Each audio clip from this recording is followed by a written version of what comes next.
No. Estos pacientes que tienen lesión de tronco hay que abrir el tronco ¿con qué? Con esta terapia farmacoinvasiva y a través de intervencionismo cardíaco. ¿Por qué soy tan categórico en este punto? Porque la farmacología ha mejorado mucho. Cuando se hicieron los estudios comparativos no existían los antiagregantes plaquetarios que hoy tenemos, no existía tampoco la heparina de bajo peso molecular, no existían el tipo de stent que ahora tenemos, ni de catéteres que ahora tenemos. Así es que sin ninguna duda, si el paciente tiene un síndrome isquémico coronario agudo y tiene lesión de tronco, se reperfunde a través de angioplastía primaria. Fíjense bien, es una angioplastía primaria porque se está asociando a un infarto del miocardio, y el método de reperfusión de elección sin duda es la angioplastía primaria. La situación es total y absolutamente diferente en el sujeto que tiene un SICA sin elevación del segmento ST, inclusive si tiene infarto agudo del miocardio sin elevación del segmento ST. ¿Por qué? Porque ahí sí hay que pensarlo. No se está muriendo gran cantidad de tejido, se está teniendo isquemia, y la anatomía coronaria de lo que se llama tronco no protegido es muy diversa. De ahí que viene este estudio y esta manera de valorar a los pacientes, que es el SYNTAX. Este estudio SYNTAX que nos dice, pues depende de la complejidad de las lesiones en el árbol coronario, un puntaje determinado, y después de este puntaje nos ha dicho cosas: que si tiene puntaje muy alto es de muy alto riesgo, que si tiene puntaje muy bajo es de bajo riesgo. Y entonces en los pacientes, dependiendo de las anatomías diversas que pueden existir en el árbol coronario, a través de esto se tendrá que decidir, como se muestra en este estudio grande, si es que el paciente debe de ir a cirugía o si el paciente puede ser resuelto de su lesión de tronco a través de intervencionismo coronario. Es momento de hacer un alto y una reflexión. ¿Por qué? Porque realmente la lesión de tronco lo que necesita es mucho sentido común, mucho sentido común. Si el paciente es diabético, si no es diabético, si es bifurcado, si no es bifurcado, si es ostial, si no es ostial. Y eso es lo que dice el SYNTAX. No nada más quedémonos con este score y decir arriba de 25 se va a cirugía, abajo de 25 se va a intervencionismo. No. Independientemente del score, tenemos que tener una prudencia clínica absoluta, por lo que yo sugiero y propongo que la decisión no solo sea tomada por el intervencionista, no solo sea tomada por el cirujano. El mediador se llama cardiólogo clínico, porque él es el que va a tener la prudencia para saber si el paciente es diabético, para saber si realmente el síndrome isquémico necesita ya de ser intervenido o se puede esperar, para asociar el manejo farmacológico correcto. ¿Por qué fue importante este SYNTAX? Porque, bueno, pacientes que tenían scores más altos, mayores posibilidades de mortalidad, que si el SYNTAX resultaba intermedio o menor y la mortalidad era más alta. Poco a poco se empezó a ver que los pacientes con síndromes con SYNTAX altos tenían que ir a tratamiento quirúrgico y no a tratamiento con stents, y esto fue lo que dejó muy claro que si el SYNTAX era bajo podíamos decidir intervencionamiento coronario dependiendo de lo asociado al paciente, y que si era alto definitivamente se tenía que ir el paciente a cirugía porque tenían mejores resultados. Hasta aquí las cosas. Entonces, con el síndrome isquémico coronario con elevación del segmento ST se innova un procedimiento para valorar la anatomía coronaria, y dependiendo de este valor, para ser más objetivos en el momento de tomar la decisión, es que se decide si el paciente va a cirugía o se decide si el paciente va a tratamiento con intervencionismo. Así de categórico fuimos cuando hablábamos de elevación del segmento ST en el SICA, para decir que necesariamente el paciente tiene que ser tratado con tratamiento intervencionista, casi quitarnos de la mente el tratamiento quirúrgico. Con síndrome sin elevación del segmento ST, bueno, vaya, angina inestable, por Dios, que eso es a lo que se refiere el síndrome sin elevación del segmento ST. En esos pacientes sí hay que reflexionar cuál es el mejor método, y creo que todavía ahí tiene un nicho y un lugar la cirugía de revascularización coronaria.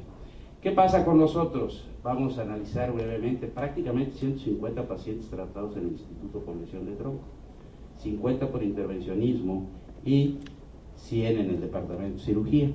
Esto es algo que hemos hecho en conjunto. El isquémico hoy día se tiene que trabajar en conjunto con el departamento de hemodinámico. Pensar hoy en cardiopatía isquémica sin el departamento de hemodinámica es pensar en mal, no se puede hacer. Ya vieron las cifras que nos presentó el doctor Martínez Ríos.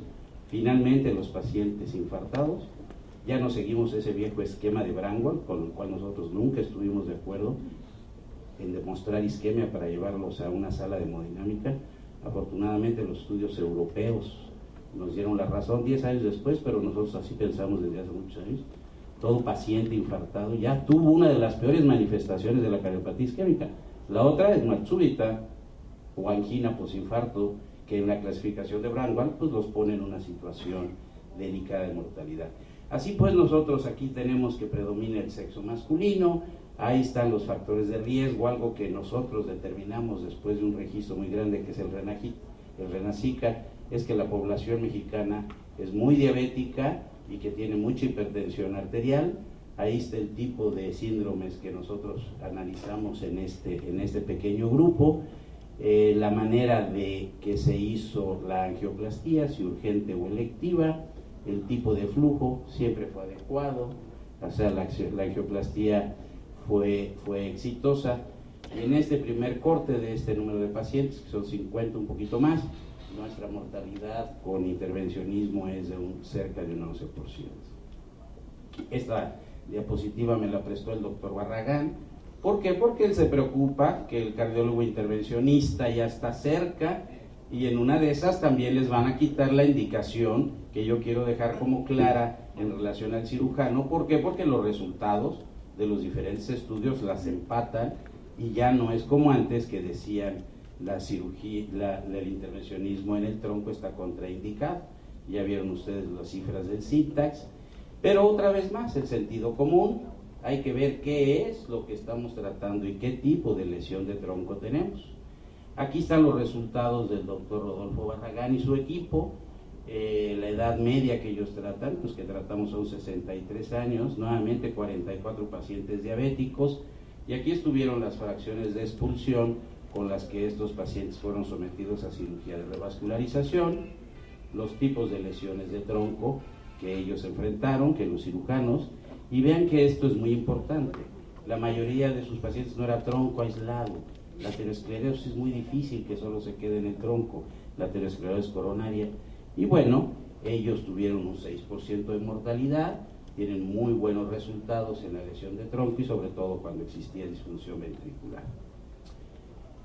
¿Qué tenemos entonces que decir hasta aquí? Tenemos dos excelentes métodos de revascularización. Pareciera ser que por las características de los pacientes nosotros tuvimos mucha intervención de urgencia para el paciente con lesión de tronco. Esto es un determinante de mortalidad, por eso explique nuestra mortalidad del 10% en el grupo sin elevación del segmento ST.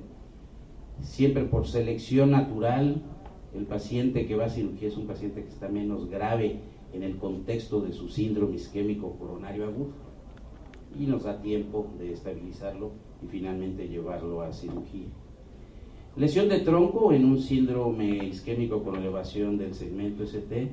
La supervivencia del paciente depende de la circulación colateral y 2/3 partes están en estado de shock, lo que establece la indicación indiscutible para realizar angioplastía primaria.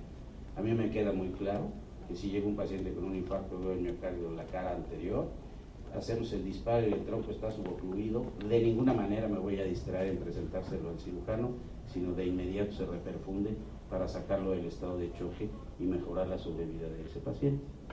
Lesión del tronco sin elevación del segmento ST, hay que ver si es oclusión total o no.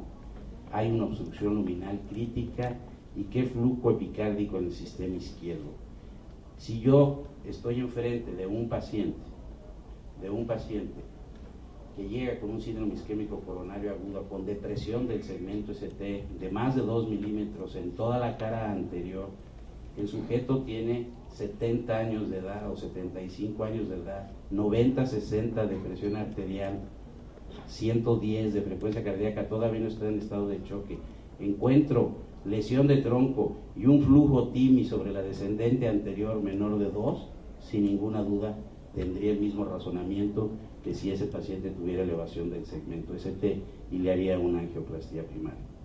Ya casi para terminar, ¿cuál sería el procedimiento? Y vamos a empatar entonces, para dejar un ambiente de equilibrio en la audiencia y decirles y dar una recomendación: cuándo llevar al paciente a revascularización coronaria, obstrucción total en uno o más arterias asociadas al tronco de la coronaria izquierda no protegido, enfermedad multivaso en arterias pequeñas y tortuosas asociados al tronco de la coronaria izquierda, tronco no protegido calcificado, eso es un punto muy importante, mientras menos procedimiento hagamos es mejor, tronco izquierdo pequeño, menos de 3 milímetros, con DA y circunfleja involucradas y menores de 2.5 milímetros, intolerancia a terapia antiplaquetaria prolongada. Este punto sí que es bueno, ¿eh? ¿Cuánto tiempo le vamos a dejar a un paciente que tiene un estén en el tronco, el prasugrel o el clopidogrel asociado a la aspirina? Por ahí dicen que 18 meses, jamás, toda la vida. Eso es importante, porque capaz que el pobre señor le da cáncer de próstata y le tenemos que quitar la próstata con terapia dual, las cosas se ven difíciles. Cuando hay angioplastía, lesión de tronco localizada, óseo en el segmento medio, lesión de tronco en bifurcación distal, pero con rama libre, sin obstrucción, lesión del tronco distal en un tronco largo, paciente de alto riesgo para la revascularización coronaria, como pudiera ser la edad. Eso es un punto importante, también sirve para decidir. ¿Qué podemos concluir después de haber hecho este balance y comparar los dos métodos de revascularización coronaria? La lesión del tronco de la coronaria izquierda tiene a la fecha, ahora sí, dos formas de tratamiento: intervencionista o quirúrgica. No es exclusivo el tratamiento quirúrgico para la lesión del tronco. Los resultados son similares en muchos de los casos. Se requiere establecer con certeza la importancia de la lesión del tronco bifurcado tanto en su manejo como en sus resultados. En un infarto agudo del miocardio con elevación del segmento ST, no tengo la menor duda que lo indicado es el intervencionismo, y en un SICA sin elevación del segmento ST dependerá mucho de la prudencia y de la experiencia clínica, y también saber con qué tipo de staff tenemos en cuenta. Tiene que ser gente verdaderamente experimentada, porque no es lo mismo realizar un intervencionismo coronario en el tronco que fuera del tronco. Por lo tanto, el intervencionista que lo vaya a hacer verdaderamente tiene que estar calificado. Yo les agradezco mucho su atención. Muchas gracias.